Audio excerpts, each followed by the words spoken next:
Hi there, Chris from TotallyEV, and here I'm doing a dedicated audio review of the Xpeng G6. If you want a detailed review of the vehicle itself, make sure you check it up on your pop-up banner or following the links down the description below or the pinned comments. Now to kick things off, we have to talk about its audio configuration, which has not quite been confirmed by the manufacturer, although I've got quite a lot of details to share with you. Now here you have got an 18 speaker 960 watt Xpeng Xopera audio configuration that comes fitted as standard across the entire trim range, at least at the time of filming and in the UK. Now here you've actually got two audio drivers that are positioned within the front driver headrest, and these actually serve for providing navigation and calls for the driver, therefore giving a bit of extra privacy.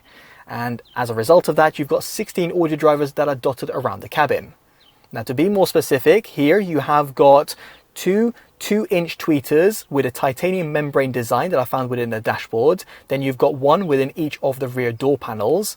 Then the rest of the audio drivers have got a Kevlar diaphragm speaker. Here you have got one 6.5-inch woofer driver that is found within each of the 4 doors.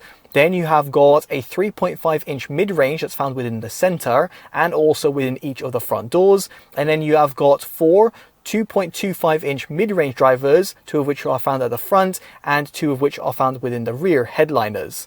And to complete the system, you have got a singular side-mounted 10-inch dual voice coil subwoofer. The combination of all of this actually results in a really impressive result across the sound frequency range. I'll be breaking it down further down in this video. But before doing so, I would like to talk about my audio settings. And here, navigating on the 14.96-inch display, you'll find a media sound effects tab. And here in terms of the mode, I've left it as original. As for the spatial sound effects, I've gone on medium. And as for the equalizer, I've added 1 notch in heavy bass, a few notches on terms of the mid-range frequencies, and also 1 notch on super treble. It's also good to see that you have got 2 custom profiles to choose from.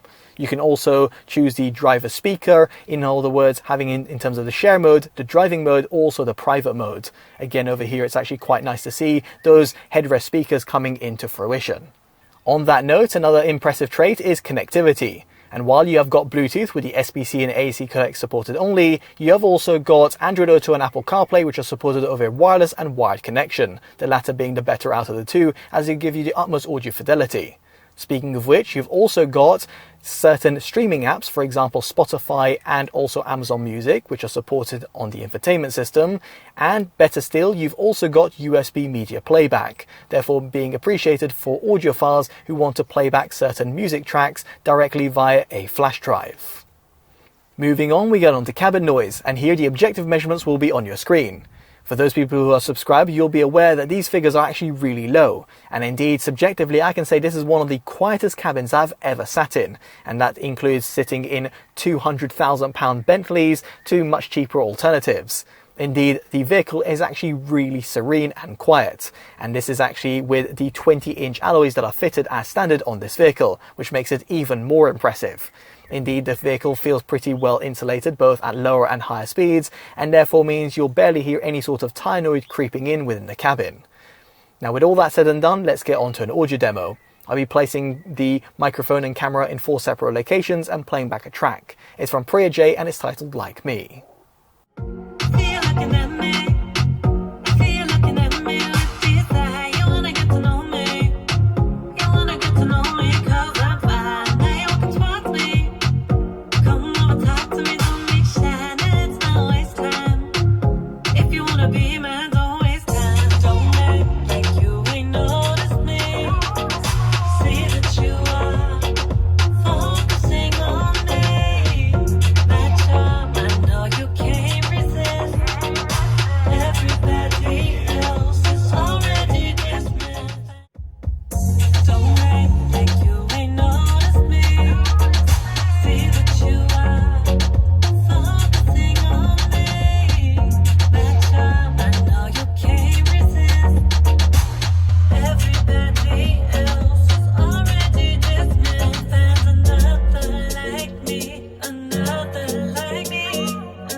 So appreciate an audio demo over YouTube is not quite ideal, but I thought to provide it as it gives you a taster as to what to expect.